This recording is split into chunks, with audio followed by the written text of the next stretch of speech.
bermain bersama Oka Antara. Kakak dulu pernah nge-rap ya? Terus dia kayak, wah kok kamu tahu? Aduh malu aku malu aku gitu. Tapi ternyata oh orangnya cair gitu.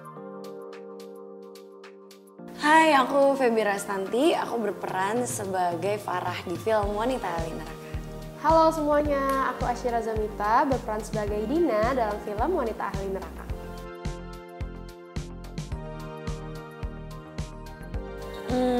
Pas ditawarin, aku udah cukup tertarik karena pertama ini pengalaman baru juga buat aku, genre film horor. Terus kedua, judulnya tuh catchy banget kan. Jadi, iya judulnya catchy banget, jadi kayak apa ya ini? Terus aku dikasih sinopsis, karakternya seperti apa dan juga kalau nggak salah ingat aku langsung dikasih skenarionya, tapi itu belum fix sebenarnya, cuma aku dikasih skenarionya dan even dari yang draft itu tuh aku udah ngerasa tertarik dan tertantang sekali untuk berperan sebagai Farah di film Wanita Ahli Neraka gitu. Jadi dan ternyata ya setelah casting cocok, terus yaudah deh. Kalau aku sebenarnya sama kayak Kak Feby ya, jadi ini juga pengalaman pertama tapi bukan di genre film horor, lebih ke karakternya.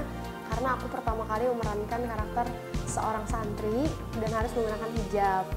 Jadi pas pertama kali dikasih tahu, oh mau ada film ini, aku langsung invested banget karena memang tema yang dibawa bukan cuma sekedar horor gitu, tapi ada layer-layer lain yang sebenarnya pesannya juga banyak banget gitu.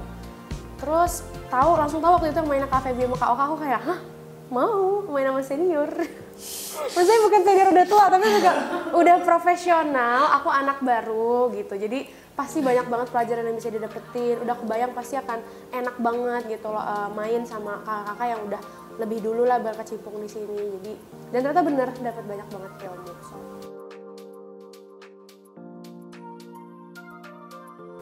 Kan tadi Cila udah sempat spill sih, jadi ini bukan cuma sekedar horor juga, tapi ini banyak nilai-nilai value tentang agamanya juga, dari sisi agama, terus sisi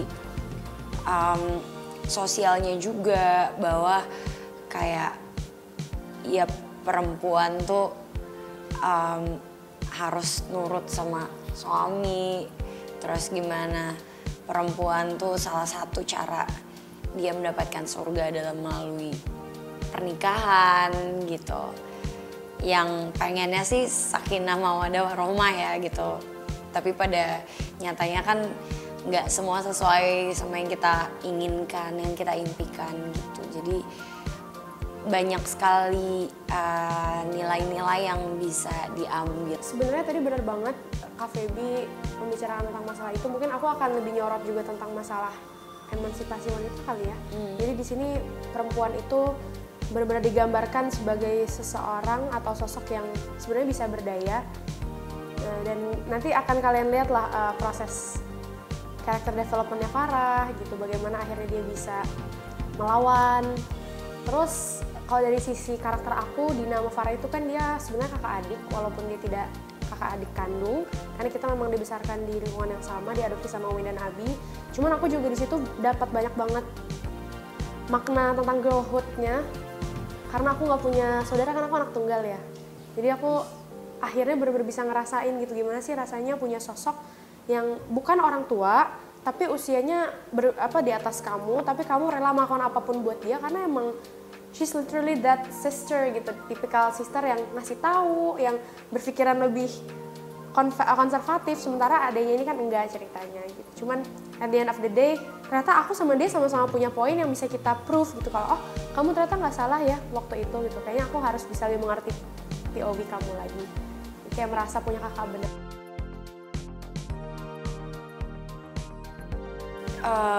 Aku senang bisa kerja sama Cila, anaknya menyenangkan, terus lokasi syuting juga rame. Cila juga kalau diajakin ngobrol seru, nyambung. Terus dia tuh bener-bener ya bener-bener kayak adik, soalnya bener-bener ya ikut Cafe B aja kayak terserah Cafe B aja, kok aku takut kayak kok ikut Cafe B aja kayak aku yang kayak ya udah biarin aja kayak gue bener-bener kayak dia backingan aku banget Cafe B itu. kayak gitu sih, ya seru jadi kayak punya adik aja. Terus tapi maksudnya kalau di perannya sendiri pas syuting dan kerjanya sendiri, Cila sangat komunikatif gitu, kayak dia kita tuh saling nanya dan saling diskusi enaknya gimana, jadi membuat proses syutingnya juga jadi lebih enak dan lancar gitu.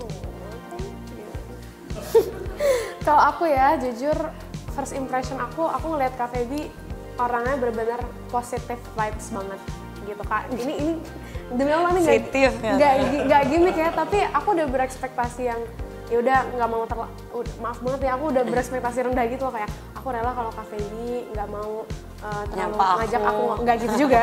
Cuman maksudnya kan Cafe B umurnya atau nggak mau ngeliat jauh. muka aku Tidingnya gini. Maksudnya kan umurnya agak jauh, terus aku nggak tahu karakteristik Cafe B itu seperti apa gitu. Cuman ternyata memang ini sejauh yang aku syuting ya, Cafe B tuh nggak pernah bad mood loh. Maksudnya nggak pernah yang bener-bener karena bete pas sampai di set juga masih merengut. In a way, aku sangat admire the professionality in her gitu. Even udah sampai pagi, tengah pagi, dan sampai ada di titik semua adegan-adegan berat itu setahu aku ya, itu dari the instant moment sebenarnya. Tapi Cafe B mau ngelakuin ini sendiri. Bahkan dari latihan pun dia kayak, coba deh kayaknya aku aja deh, kayaknya aku bisa deh. Dan kayak nggak pernah ada capeknya gitu loh. Jadi aku kayak ngerasanya kayak, gila ini salut banget sih, nggak takut. Cafe B itu kan kalau ngelihat baru datang cantik princess sih ya. Terus halo demure gitu, tapi pas udah very cute sih. Tahu ya. Maaf, aku lupa. Ya kamu juga gaul ya, betul. Tapi pas ternyata udah syuting harus terseok-seok, udah lepek segala macam, dia nggak pernah mengeluh sedikit pun. Jadi aku sangat mengadmire itu kalau segi profesional. Kalau segi kakak gitu ya di dunia nyata, Cafe B itu pintar banget, tapi orangnya nggak kaku. Itu sih yang aku notice dari kamu. Kayak kamu orangnya tapi nggak robotik gitu. Jadi kita masih bisa ngelawak gitu. Kita lagi reading, bisa nih kita serius. Tapi agak susah juga sih karena sama-sama receh. Aku kalah Cafe B, Umi Alma, Abi Alfi semuanya kita receh. Jadi of course mainnya pada serius, keren banget, pendalaman karakter. Tapi kadang kalau ada sedikit kesalahan di lokasi yang bikin ngakak, kita tuh bisa ngakak gitu. Jadi ya itu bukan kekurangan sih, tapi itu suatu hal yang mungkin berarti tandanya kita cocok. Gitu.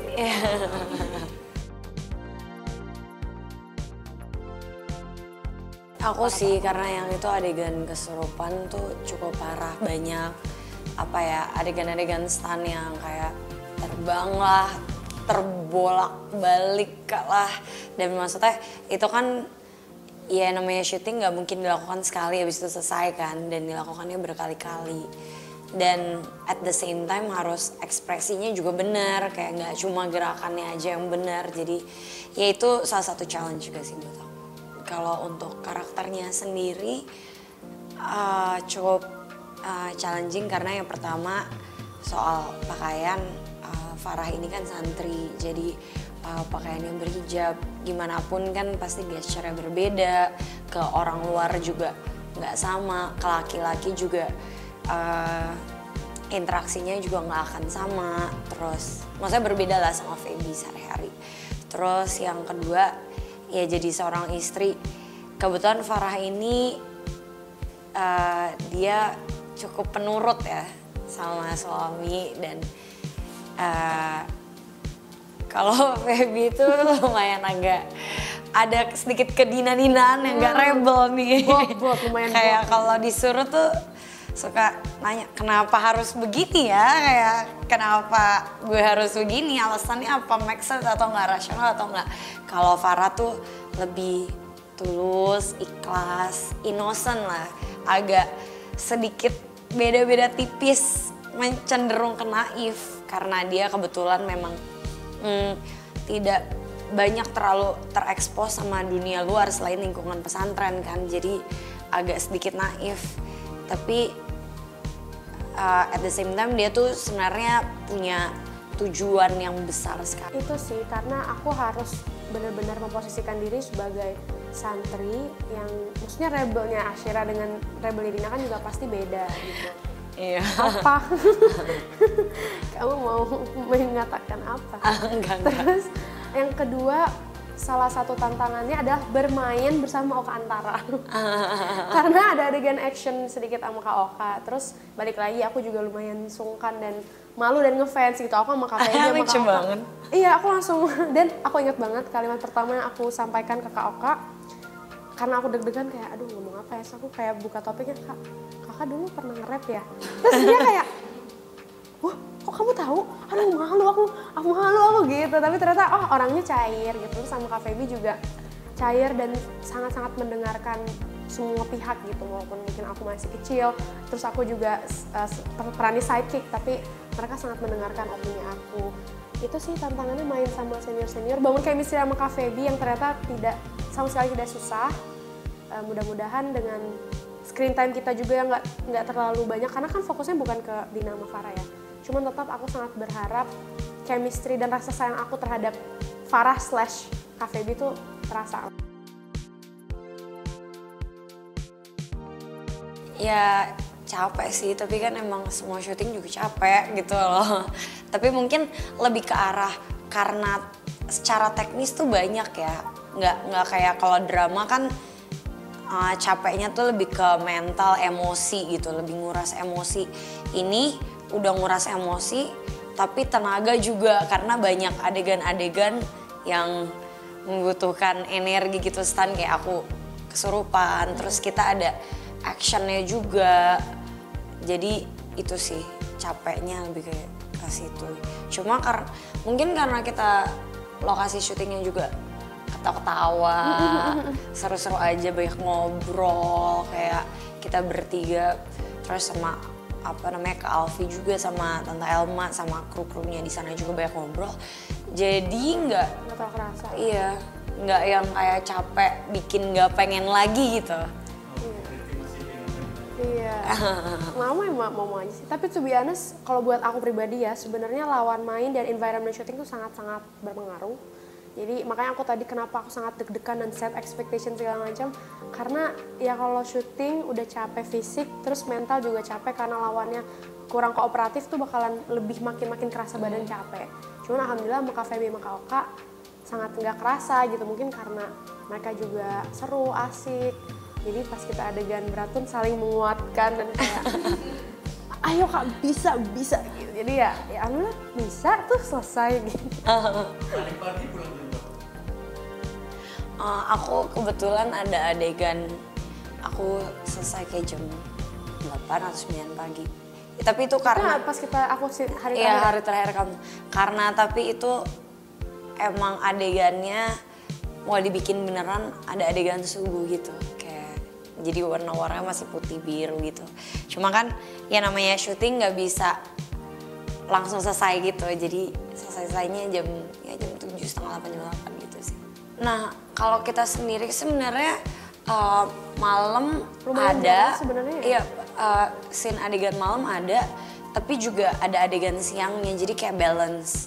Jadi nggak yang kayak kadang kan callingan pagi mulu ya. Iya, banyak kan kalau horor lainnya tuh callingannya kebalik gitu kan. Jadi misalnya callingannya malah sore karena scene adegannya lebih banyak malam gitu. Jadi biar bisa sampai pagi.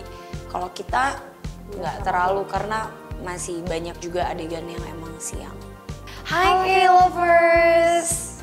Jangan lupa ya nonton film Wanita Ahli Neraka mulai tanggal 14 November 2024 hanya di bioskop kesayangan kalian. Bye!